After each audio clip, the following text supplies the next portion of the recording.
বিসমিল্লাহির রহমানির রহিম।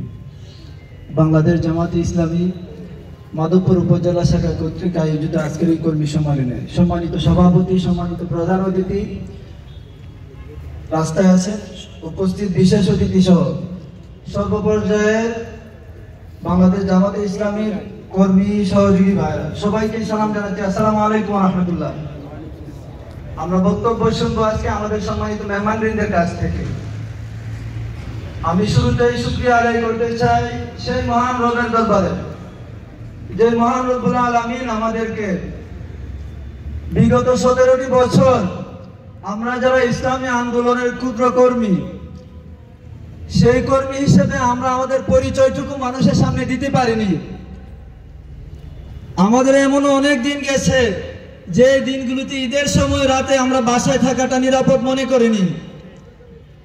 এমনও দিন গেছে যে আমরা নিয়মিত যেখানে জামাতে নামাজে গেলে আমাদের প্রাণ উচ্ছ্বসিত হতো, সেই সময় আমরা মসজিদে গিয়ে ঠিকঠাক জামাতও পড়তে পারিনি।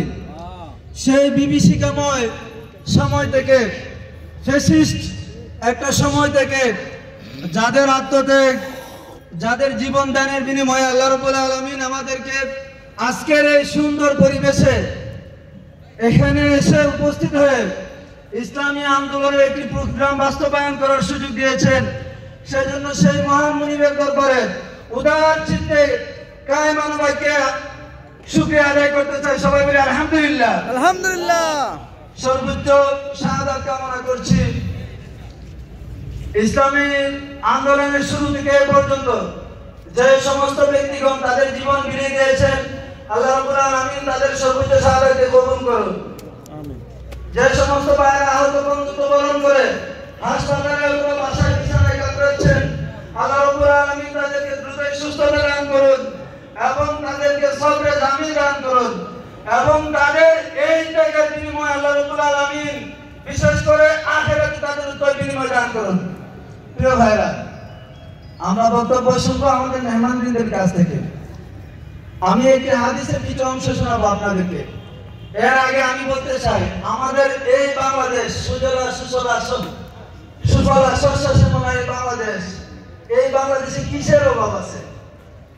কিছুদিন পর পর আমাদের একটা নির্বাচন হয়, এই নির্বাচনের পরে একটা মানুষ নির্বাচনের আগে আমাদেরকে অনেক প্রতিশ্রুতি দেয়, আমাদেরকে ঘরে ঘরে চাকরি দিয়ে দিবে, 10 টাকা কেজি চাল দিয়ে দিবে, অর্থাৎ নির্বাচনের পরিমাণ আসলে আমরা একদম সরকারে ভেসে যাব। নির্বাচনের পরে কি এগুলি আমরা ভুল করতে পারি? এই মানুষগুলিকে দেখেন আমাদের বার হয়ে যায়। আমাদের প্রত্যাশা আসলে কি? শুধু জামাত ইসলাম ইসলামী আন্দোলন নয়, প্রত্যেকটা মানুষ ব্যক্তিগতভাবে আমাদের প্রত্যাশাটা কি?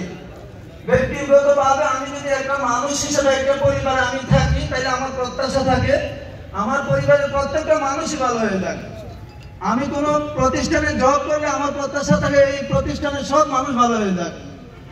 আমরা যে রাষ্ট্রে বসবাস করি, আমরা চাই এই রাষ্ট্রের সবাই ভালো হয়ে যায়। কোর্ট আদালত পুলিশ যা আছে, আমরা প্রত্যাশা করি সবাই যেন ভালো হয়ে যায়।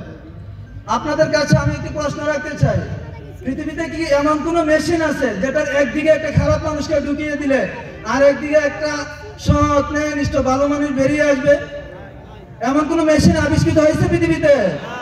এই মেশিন আদৌ আবিষ্কার হয়নি, হওয়ার পসিবিলিটিও নাই। তাইতে আমরা যারা জামাত ইসলামী করি, আমাদের প্রথম কথাই হচ্ছে আল্লাহ রাব্বুল আলামিনের ঘোষণা অনুযায়ী আমরা বলি কদ আফলাহা মান যাক্কাহা, সে সফল হয়ে গেছে যে নিজেকে পরিশুদ্ধ করে ফেলেছে। অন্য আয়াতে আল্লাহ রাব্বুল আলামিন বলেন কদ আফলাহা মান তাযাক্কা, সে সফল হয়ে গেছে যে নিজেকে পরিশুদ্ধ করতে পেরেছে।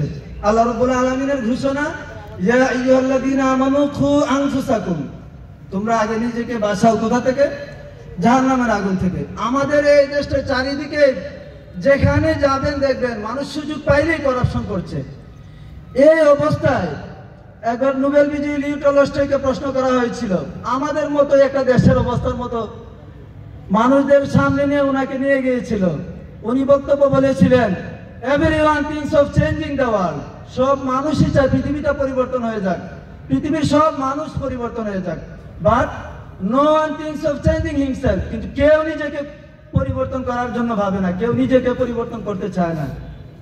এটার সলিউশন উনি দিয়েছিলেন, if you want to change the world, যদি তুমি এই পৃথিবীটাকে পরিবর্তন করে দিতে চাও, পৃথিবীর সব মানুষকে পরিবর্তিত দেখতে চাও, ফার্স্টলি চেঞ্জ ইউরসেলফ, আগে নিজেকে পরিবর্তন করো। জামাতে ইসলামী হিসেবে আমরা এটাই বলতে চাই, জামাতে ইসলামের প্রথম কাজ হচ্ছে নিজেকে পরিশুদ্ধ করার মাধ্যমে এদেশে অসৎ নেতৃত্বের মূলোৎপাটন করে আমরা সৎ নেতৃত্ব প্রতিষ্ঠা করব।